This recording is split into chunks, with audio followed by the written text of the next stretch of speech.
This is the Global Podcast Network, where executives and professionals connect, share, and inspire. Stay tuned for the conversations that drive success.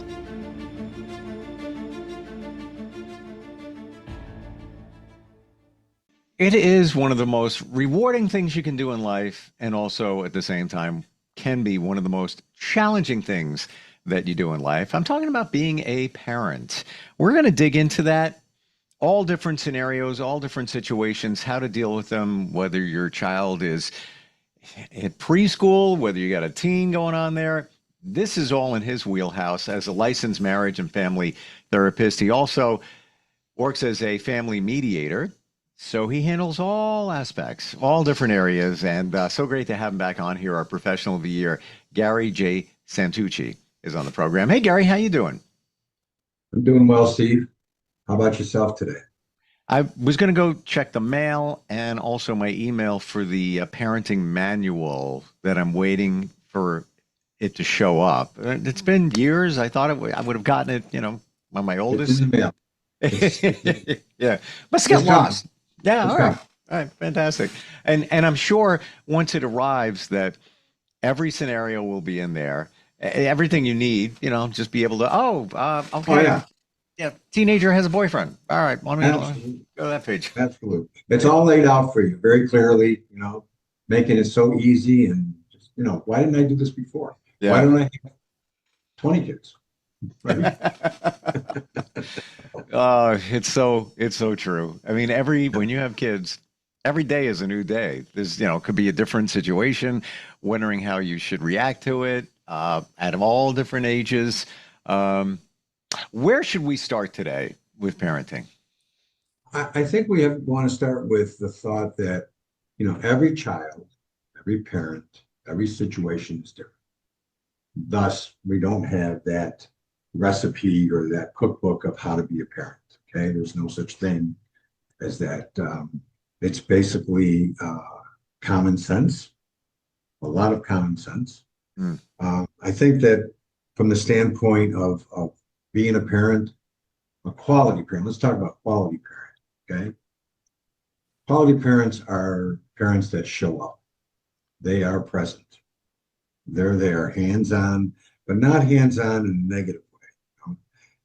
I think that when you are showing up every day, you create a love and a consistency that I think is really important in raising a child.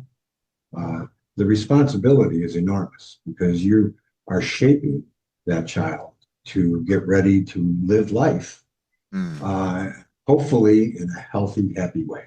Doesn't always work that way, but the goal, I think, we would like it to be happy and healthy, productive, that sort of thing. I think is critically important, so difficult to achieve because there's so many facets of it. And remember, children change every day, every week, every month, every year, from when they're born to when they're teenagers and beyond. It's always something different, like you said earlier. And so from that standpoint, I think it's important as a parent to be present, to be there, to be a good listener, a very good listener, to be empathetic, to be sensitive, to be kind and yet demanding.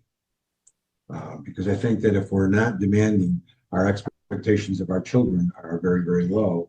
And I don't think that they can realize their full potential. We're instrumental in helping children reach their full potential.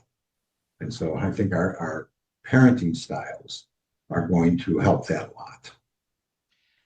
How about the delicate blend between being a parent and being a friend to your child?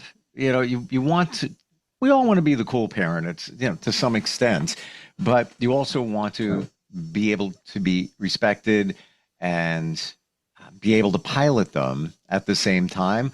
Is it even possible to blend the two of those there, the friend and the parent? I think the roles are blurred.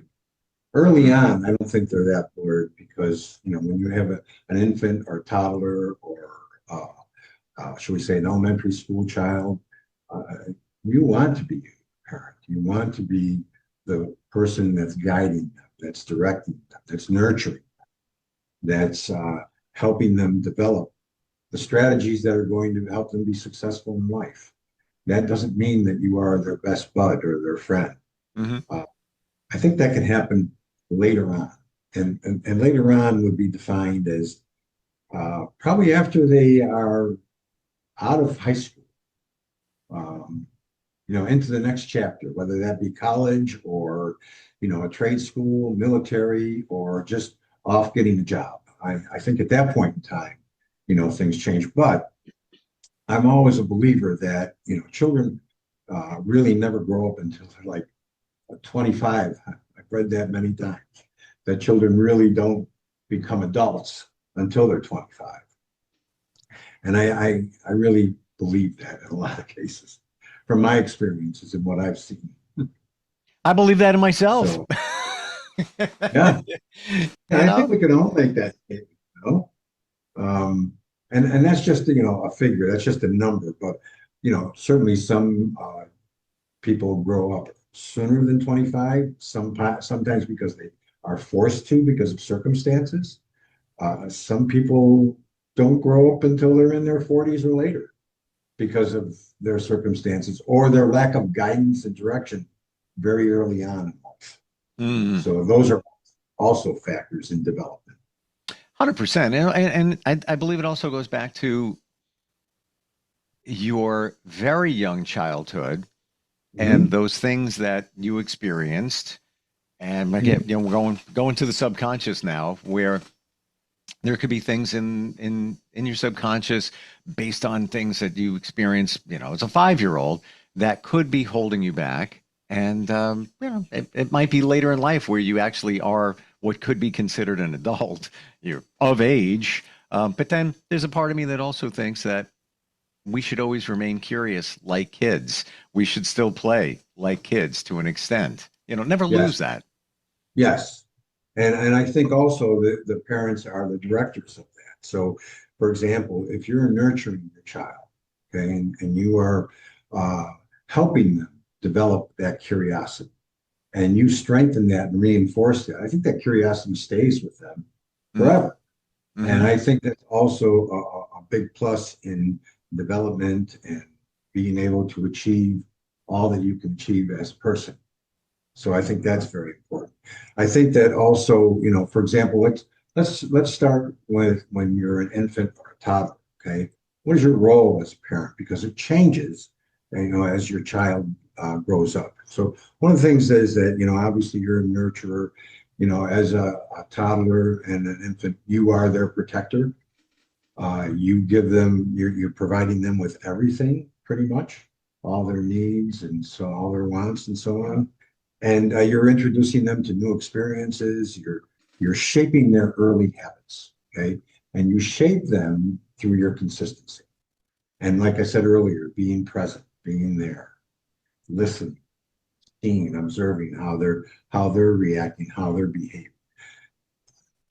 When you're young, you learn more by observing than by listening.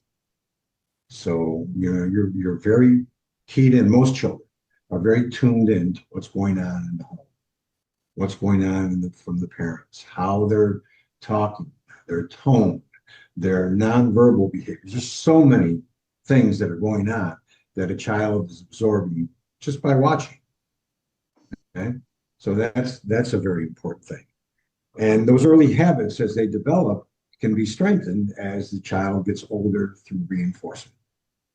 So you're doing all of those things, and it's a nonstop. When you have a child that is active, for example, it's nonstop. Being a parent is never ending. Even when the child is down for the count, going to bed at night, that doesn't necessarily mean that your day is over. Because you're getting things ready for the next day. So it's a 24-hour, 7-day a week job, especially at a very young age, because you're doing so many things that try to establish a baseline, if you will. Then you get into school age, okay? And school age is a little different because you're kind of like a coach. Uh, Mm. you want to create independence for a child. So you're coaching that child to be independent, age appropriate. Okay.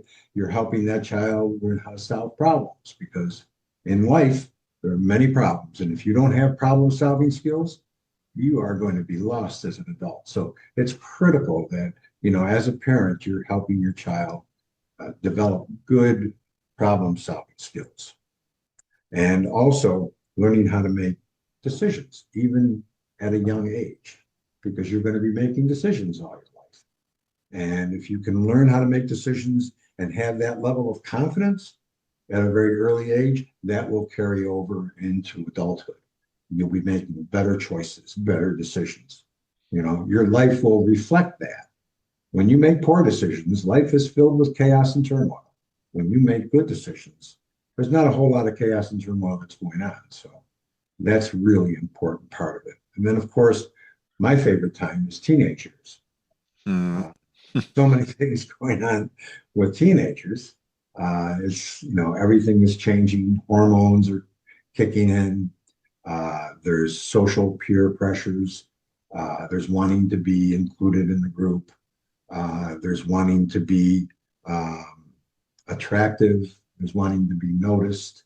Um, when you want to have friends, you want to have, good friends. You want to be, shall we say, popular. You don't want to be excluded from the group. So all of those things are part of it. So, as a parent, you're encouraging those kinds of things. You're encouraging things like autonomy. But, as a parent, you don't want to let them be autonomous and you be watching from the sidelines, okay? You still want to be heavily involved as a parent because that's a critical time. There's a lot of decisions that are made, a lot of changes that are occurring, and a lot of things that are set in stone there that are going to show up later on in life. How we do things, how we think, how we behave, how we feel. And all those things are kind of like developing in all of these different stages and growing up. As a parent, you have to be on top of that. You have to adjust from one stage to another. You have to be flexible. And of course, you have to be consistent. Let's focus on the teen years, if we may, a Okay. little bit more. Can we Sure. go? I'll give you a hypothetical situation, Okay. and how would you handle it?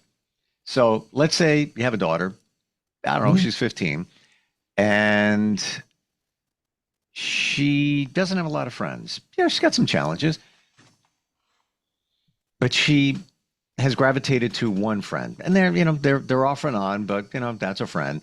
You have observed that this friend probably not the best, not the best. Maybe this friend you think is giving her um, vapes, popular among teens, Okay. and you just don't feel good about it. But again, your kid doesn't have a lot of friends. What should you do? Mhm. Should you should you say, I'm not comfortable with you hanging out with her? Should you just lean back and let it happen? How would you approach that? I don't think I would just lay back and let it happen. I think that, teenagers are not very good at, making good choices, as we know. Okay. Some teenagers are very good at making good choices, but many of them aren't because they haven't had the guidance, they haven't had the direction, they haven't had the consistency.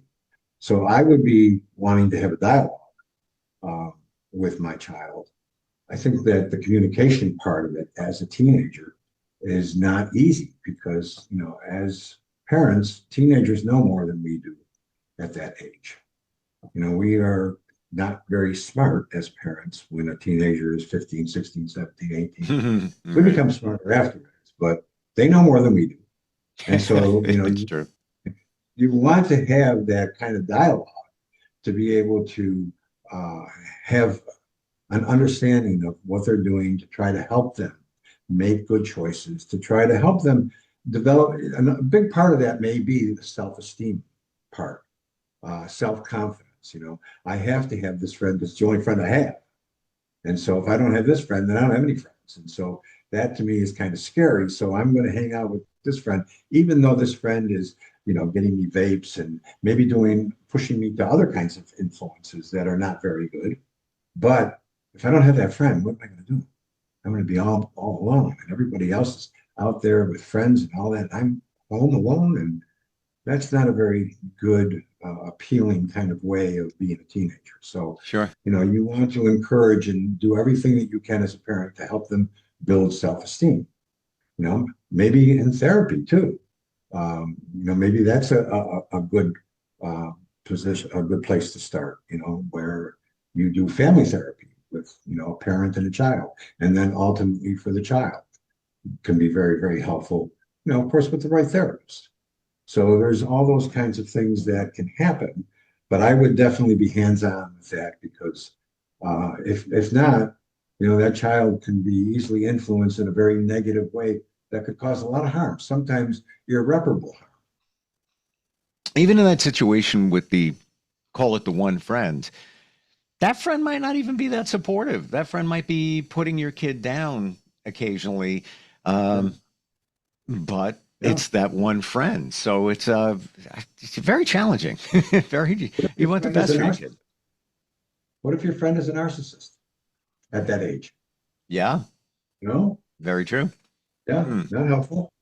Right. So that you want to make sure that you're on top of that. You're aware of what your children are doing. Now teenagers are very good at hiding things. I don't know about you, but I was good at that. I know all my friends were very good at that. And I think today it still exists. We're going to try to get away with as much as we can without letting our parents know. So sometimes that gets teenagers in some very serious trouble. So, you have to be aware, you have to be present and knowing what's going on with your child. You cannot be absent, you cannot be distant and expect that to be a good outcome for you as a parent and for your child. I believe it's harder now than ever for parents and teen kids because many teens just hang in their room. They don't talk a lot. Back in the day, there was more communication, there was more connection. But that's kind of the norm since COVID, where a lot of teens, it's a dark room, some LED lights, and they're doing their thing, and you just let them do their thing. But you can't just put it on autopilot. You have to engage and check in. Even before COVID, I think, I can recall parents telling me that on weekends they let their teenagers play video games, 12 hours a day. Yeah. Oh, 12 hours a day. Can you imagine? That is the day. All of their social experiences happened playing video games with people that they didn't even know. And so to me, that's kind of scary. There's, social norms and social habits and are lacking in so many respects because most of it is done through social media, through video games and so on. And so the parents now are fighting the influencers of social media. And these are the people that are telling our kids what's good and what's not good, what they should be doing, what they shouldn't be doing, and so on and so forth. Okay. Well, most of the influencers are not parents. So they really don't have a clue as to how to deal with this particular child. It's kind of like presented in a very general way. So that's another obstacle that parents need to be aware of and need to overcome because that wasn't present when you and I were growing up. I'm still waiting for the manual.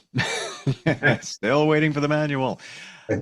When it comes to therapy and when you work with parents and or teens, is there a different approach even when it's with a teen? Oh, I'm most definitely. I want to give them an opportunity to be able to express themselves. So I want to create an environment that is comfortable. Ultimately, I'm wanting to build trust so that they can trust me and talk about things that they may not necessarily talk to anybody about, including their best friends. Some things that are deeply rooted that they just don't want them to come out. And so if I can help them be able to deal with it and move on from that, I think that's a big accomplishment. It's not easy dealing with teenagers because again, you're dealing with many different kinds of things that are present. And as a therapist, you have to be aware of all of those things, whether it's social media, friends, good friends, bad friends, certain members of the family, how the parents are. Are they present? Are they supportive? Are they encouraging? Or are they distant and, unresponsive? So on. So you have to be aware of what's going on in that child's life, particularly in the environment, how they think, how they feel, so on. Many Mm. aspects. Yeah. As I look at this, when you work with anyone, you're going to start that relationship. You're going to learn about them, maybe what their goals are, where they came from. Now, look at that as a teenager. Communication isn't as easy with teens. Right. Even more challenging. You got to figure out where they're at, their situation, communication, and then, like you just said, the parents. Yes. The parent could have said, "Yeah, you need to do therapy." We got to find out, what's going on with the parents too. That's a big part of all of Right. this. Right. A lot of parents will say, I got to put you in therapy, Yeah. and then they're not involved. Right. That to me isn't really the best way to handle that. I would like to have the parents involved, not in a helicopter kind of sense, but in a way that they're informed as to what's going on with their children. If there's anything that's serious about them. For example, there are children today, teenagers, okay, and sometimes even younger, that are cutting themselves. Mm. That's very serious matter. There are teenagers that are taking drugs at a very early age, and that includes alcohol. Um, it's not uncommon for a teenager to walk into school with a water bottle. It's not filled with water, you know, Wow. and drinking that all day, and then I've had situations where, middle school, seventh and eighth graders passing out, you know, what was in that? You were just drinking water? No, it was filled with vodka. Mm. I've Yep. had that happen a couple of times. So that's a serious thing. That's like almost a cry for help. Why are you doing this? What brings you to that point where you feel you have to numb yourself? What kind of pain are you in? What's going on inside of you that nobody else knows about? Let's find out. See if we can Yeah. bring that to the surface and deal with it and overcome that. Mhm. Same thing with drugs and vapes and many Yes, schools. If you don't have one, it's very readily available. Pass somebody else in the hallway. Take a hit on to the next class, whatever it might be. absolutely. And it Yeah. goes on all the time, right? Vapes are very easy. They don't smell. So you can walk down the hall with a vape, with a marijuana vape, take a couple hits while you're walking down the hall, walk into class, and Yep. nobody knows. Would you And say you're high all day. your experience, and Good I don't, learning. final question here. I don't want to think that it is this way because of current situations, but do you think it's harder now than ever to be a teen based on, your experience working with teens over the years and even you working with them? Are we at a point where it's really tough right now, or it always has been? I think it always has been, depending on when you were born, okay, Hmm. because we were dealing with those kinds of things that were happening at the time. But I also think it's harder today to be a parent because there's so many more things that you have to be aware of and be on top of. So I think that, there's a term called an authoritative parent. Um, to me, that's like the most quality kind of parent you can be because that parent is wanting to have a high responsiveness from their children and high demands. So when you have high responsiveness and high demands, you're expecting more from your children, but your response to them is encouraging them and helping them be, all that they can be, maximizing their ability. I think that you're doing it that way. Okay, you help them develop a sense of security by doing that. You help them develop that confidence and that emotional regulation that I think everybody needs to have emotional regulation. And we don't pay enough attention to that. If you can't regulate your emotions, then you're all over the place, Right. especially with anger.